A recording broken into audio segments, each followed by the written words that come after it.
He was as strong and relentless a runner as there ever was. But after he left the game, John Brockington's life took a turn for the worse. I thought I had a tumor. I mean, it was so sore. And all these things were happening. I said, I just blew it. His kidneys were failing. He was desperate for a transplant, and then fate intervened. I mean, she was a Packer fan in '71, and it seems like there was some invisible cord hooked up to us at that point. That it yanked and it started to pull. Tonight, the story of another mighty, once invincible athlete, John Brockington, an all-time Green Bay Packer great. For John Brockington, the offer that extended his life came in a way that shows there must be a master plan for such things, for it is beyond coincidence and happenstance. Tom Friend of ESPN, the magazine, recounts this remarkable story.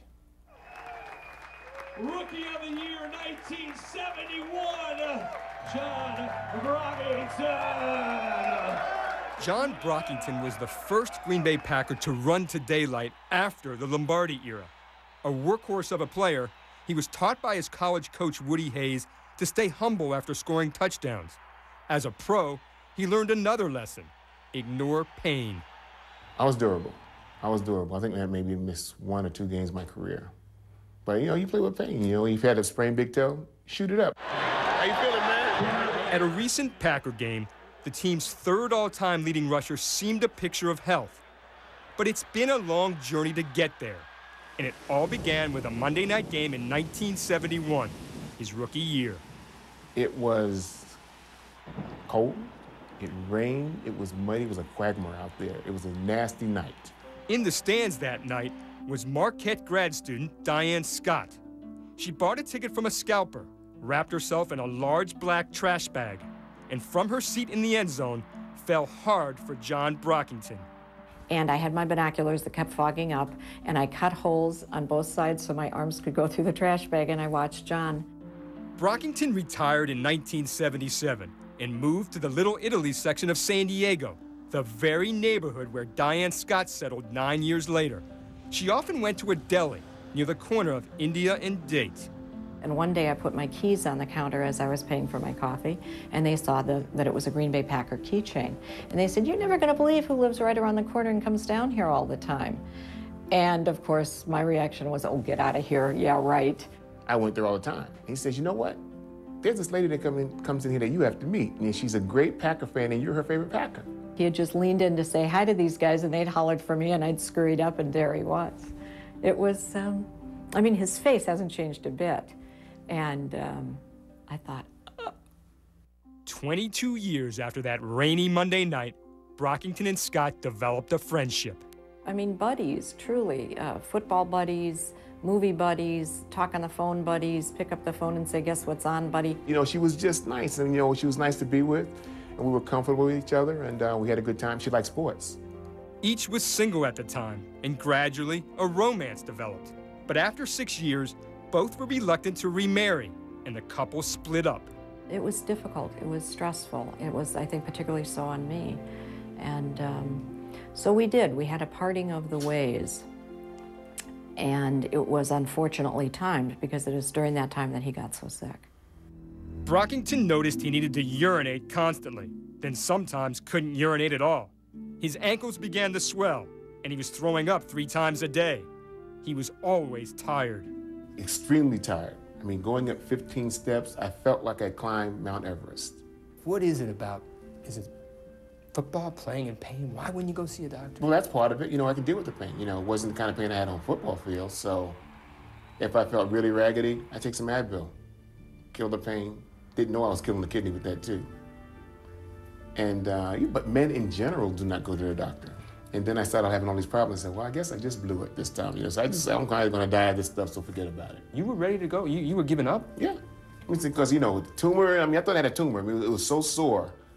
And all these things were happening. I said, I just blew it. It went too far. I should have had this checked out months ago before I got to this point.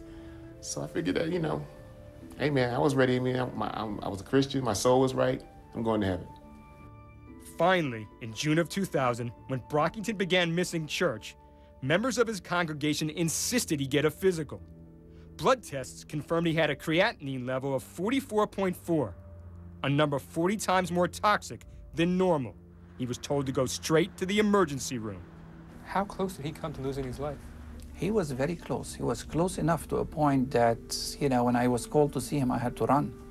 By ignoring his enlarged prostate, Brockington had damaged his bladder, which in turn had damaged his kidneys. And this is a very big bladder. This is the bladder that's not emptying. According to FADA, Brockington was an extreme renal failure. He said, there is no reason you should even be here. You should be dead. We've never seen these numbers on anybody this side of the grave. Now, those 10 months that you were away from Diane, that's when you got ill. Mm-hmm. Is there some weird correspondence that maybe without her there, you let yourself go a little bit? Well, I'll say this. If Diane was there and saw me getting that sick, no way would this have happened because she would have got me to the hospital. She would not let me sit and do that. That night, Diane Scott reappeared after a mutual friend told her what happened. It was rough. He was yellow. He was hooked up. He was sunken. I hadn't seen him in 10 months, and he was as sick as you ever want to see somebody. He was very sick, and all he said was, "I really screwed up this time." By the time he was well enough to go home, they were close friends again.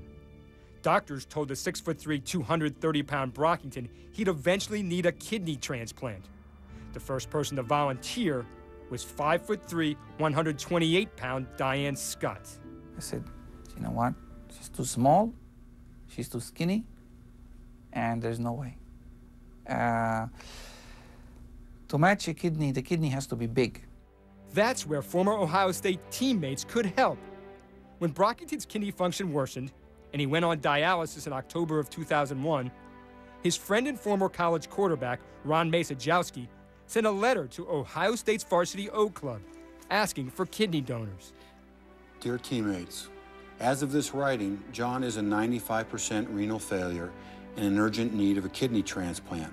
And there was a tremendous response from people who didn't know John, people who had only ever heard of John, calling me, writing me emails, contacting the Alumni Association, saying that they were interested in donating to Mr. Brockington. You don't want to have one of your friends waiting in line, hoping that things will turn out okay.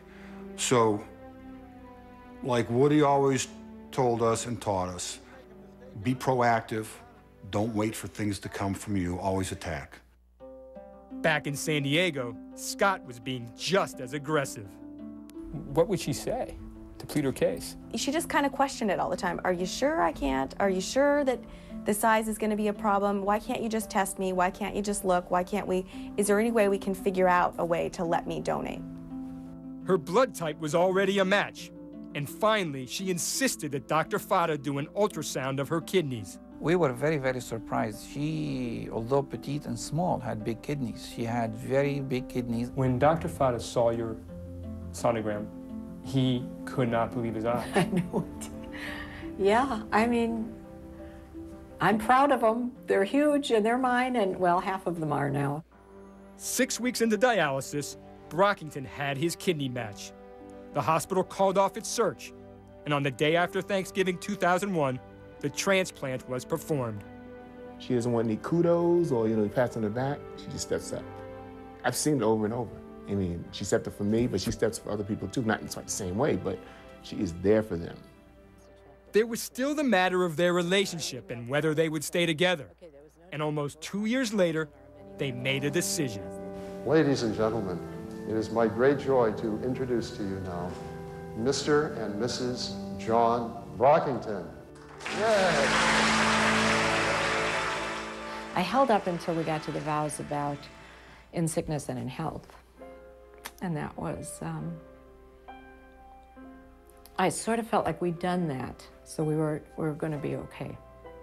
But it brought back all that. I mean, he should not be among us, and he is, and he will be as good as new. It's remarkable. I mean, she was a Packer fan in '71, and it seems like there was some invisible cord hooked up to us at that point. That it yanked and it started to pull. He thinks now, goodness, there was somebody looking through foggy little binoculars with the trash bag whipping around in the wind, and that was the person out of that stadium who was going to be right next to me and essentially in me when I needed it. this person that was very close to me, and all of a sudden she has a kidney that matches. Are you kidding me? But there it was, every day. I'm walking around with my lifeline and didn't know it. When you think about it, it's pretty amazing.